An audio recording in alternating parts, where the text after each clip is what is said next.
dan saya Justin. Di podcast kali ini teman-teman kita akan membahas nih Kakak Yegar bagaimana sih atau apa sih itu organisasi. Nah, pasti teman-teman di rumah juga bertanya-tanya, apa sih itu organisasi dan apa sih manfaat organisasi bagi lingkungan kampus?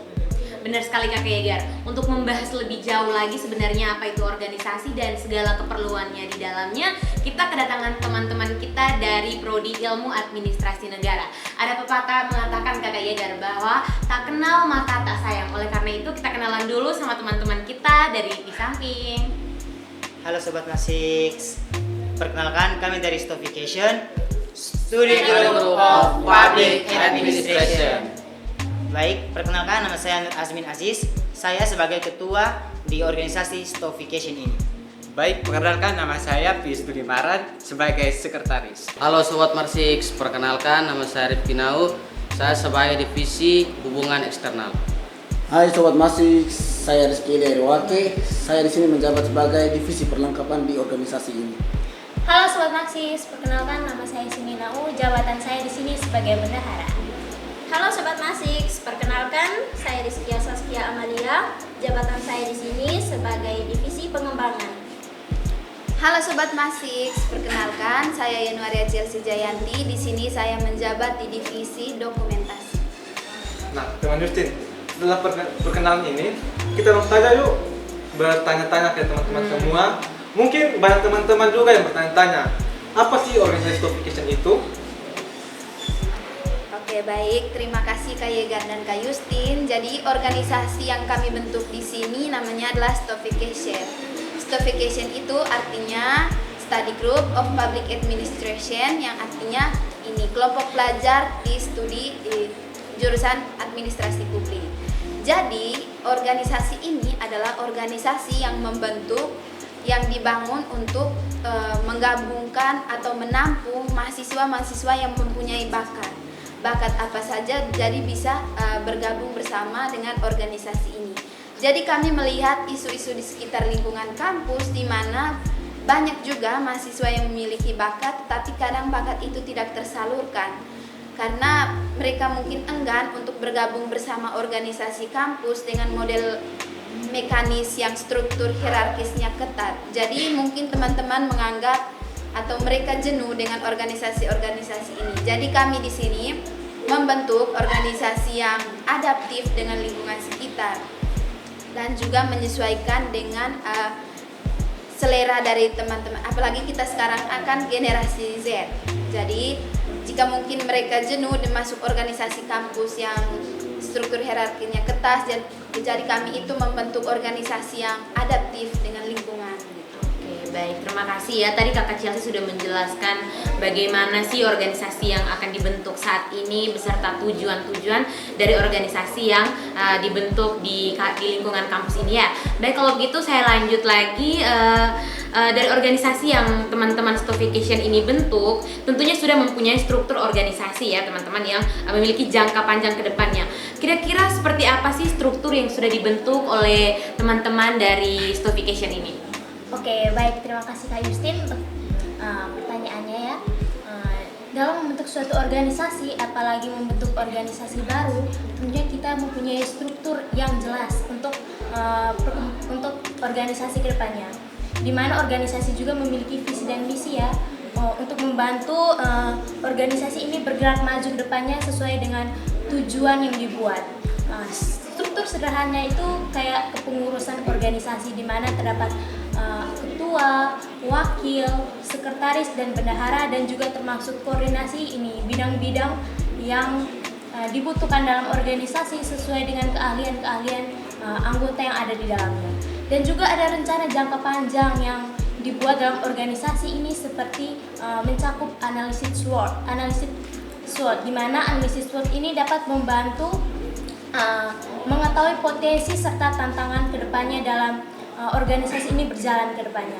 Dan juga ada pengembangan sumber daya organisasi, di mana organisasi ini membentuk pengembangan kerjasama antar anggota dari pihak luar serta pihak dalam kampus. Dan juga ada pengembangan kapasitas ini anggota melalui pelatihan dan workshop seperti itu. Dan terakhir secara garis besarnya membentuk organisasi budaya yang positif. Seperti itu kakak. Nah, dari struktur yang teman-teman sudah bikin, saya mau tanya nih, bagaimana alur komunikasi yang ada dalam struktur itu, dan bagaimana juga kayak pengambilan keputusan yang ada dalam organisasi. Oke, baik. Terima kasih Kak Ega. Pasti tentunya dalam membentuk suatu organisasi, kita mempunyai pengambilan keputusan dengan alur komunikasi yang baik. Nah, dengan cara apa? Kita membentuk dengan membuka, mengadakan forum rapat terbuka, di mana setiap anggota di dalamnya ini bisa menyampaikan ide serta pendapat-pendapatnya masing-masing, sehingga menentukan struktur yang dibuat untuk mencerminkan organisasi ini ke depannya. Seperti itu secara garis besarnya kakak. Oke, baik, terima kasih ya dari teman Sinlin yang sudah memberikan arahan tadi. Nah, selanjutnya nih teman-teman sudah memberikan tujuan, struktur. Lalu kita akan menggali lagi lebih dalam, kira-kira apa sih rencana atau program kerja yang dirancang oleh teman-teman Stofication ke depannya? Baik, ada beberapa rancangan kerja yang kami ambil untuk organisasi Stofication ini ke depannya. Yang pertama itu sharing session dengan para alumni atau praktisi. Yang kedua, membangun jaringan dan kolaborasi antar prodi di lingkungan FISIP Undana dan mencari minat bakat mahasiswa. Yang ketiga, membahas isu-isu yang panas yang terjadi di dunia ini, baik dalam negeri maupun luar negeri. Yang keempat, mempersiapkan diri mengikuti perlombaan di tingkat nasional yang diselenggarakan di tingkat nasional. Baik, itu saja program kerja dari kami. Nah, dari penjelasan teman Ajis, bagaimana sih teman-teman memastikan bahwa semua anggota bekerja dengan baik dalam struktur organisasi tersebut? Baik, ada beberapa langkah yang kami ambil untuk memastikan bahwa rancangan program kerja kami ini bisa berjalan lebih baik ke depannya dan bisa mencapai tujuan dan tepat sasaran. Langkah pertama yang kami ambil itu perencanaan yang matang. Kami membuat rencana kerja yang terperinci dengan tujuan dan timeline. Yang kedua, pembagian tugas. Kami membentuk tim dengan peran yang jelas. Yang ketiga, jadwal yang rutin. Kami mengadakan pertemuan rutin untuk memantau kemajuan. Yang keempat, evaluasi berkala. Kami melakukan evaluasi untuk menilai keberhasilan dan perbaikan. Yang kelima, promosi. Kami meningkatkan partisipasi dan promosi yang efektif. Yang keenam, kolaborasi. Kami menjalin kerjasama dengan para alumni dan organisasi lain. Mungkin beberapa langkah yang kami ambil itu bisa memastikan bahwa program kerja yang kami buat bisa berjalan baik, mencapai tujuan dan tepat sasaran. Baik, terima kasih ya. Tadi bagus sekali jawaban dari Kakak Ajis bahwa memastikan anak-anak itu untuk bisa lebih mengembangkan kemampuannya mereka. Lalu kira-kira di sini apa sih tantangan terbesar yang mungkin dihadapi oleh teman-teman dalam mendirikan organisasi yang teman-teman dari Stofication ini buat, dan bagaimana sih teman-teman Stofication ini mengatasi masalah-masalah yang terjadi di dalam organisasi itu sendiri? Oke, baik.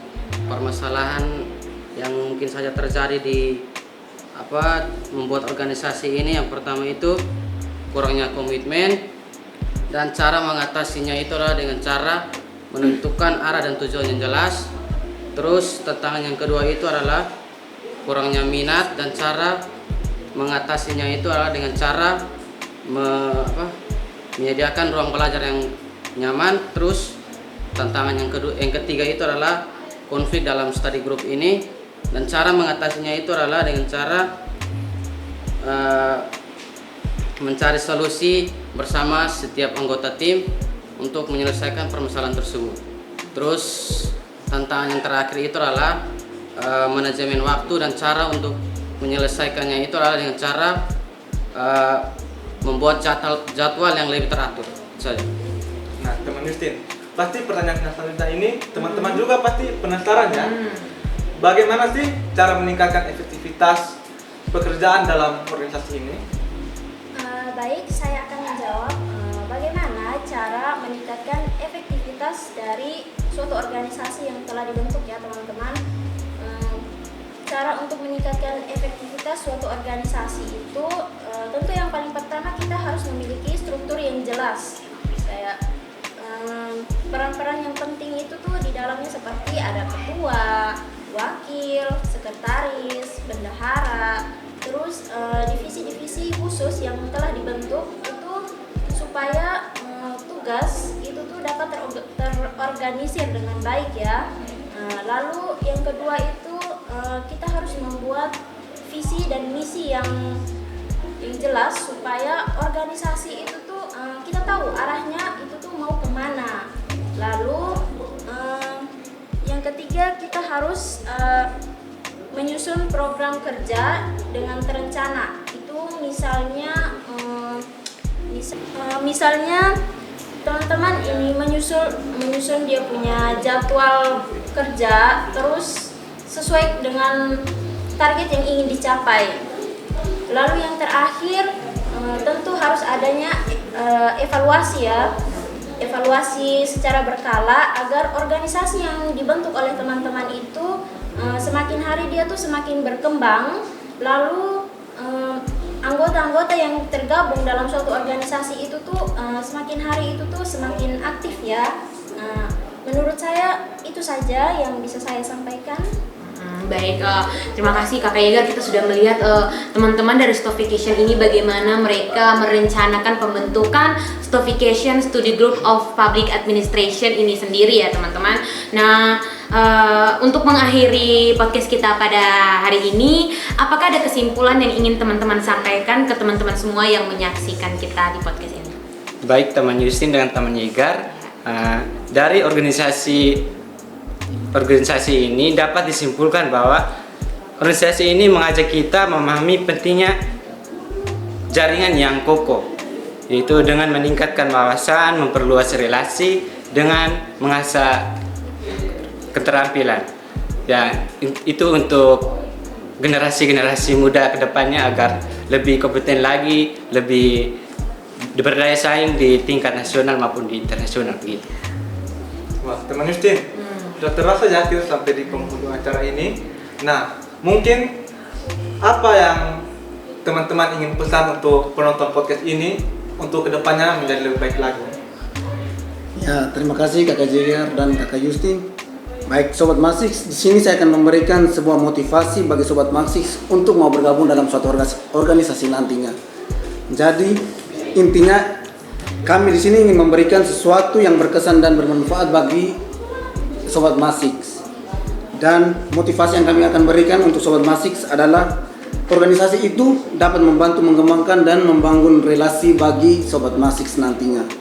Jika Sobat Masix mau mengembangkan minat dan bakat, nanti teman Sobat Masix bisa bergabung di Stofication. Oke, wow. Kita tepuk tangan dulu dong untuk teman-teman dari Stofication ini, luar biasa sekali ya. Mulai dari program kerjanya, pembentukan ini, organisasinya, terus struktur yang jelas, dan bagaimana teman-teman tadi menjelaskan tentang bagaimana organisasi Stofication atau Study Group of Public Administration ini berjalan ya teman-teman. Tidak terasa nih teman-teman, kita sudah sampai di penghujung acara kita pada sore hari ini. Oleh karena itu dari teman-teman Stofication ada yang mau menyampaikan pesan penutup. Mari kita dengar sama-sama. Oke, baik. Sebelum kita menutup acara ini, kami ada pesan sedikit. Teman-teman, terus semangat dalam mengembangkan diri di organisasi. Oke, sebelum mengakhiri penutup kali ini, kami akan membawa satu pantun. Ya, teman-teman bisa bilang ya, jawab cakep ya ketika saya. Siap. Oke. Ubur-ubur ikan lele. Cakep. Stofication pamit undur diri le. Dadah.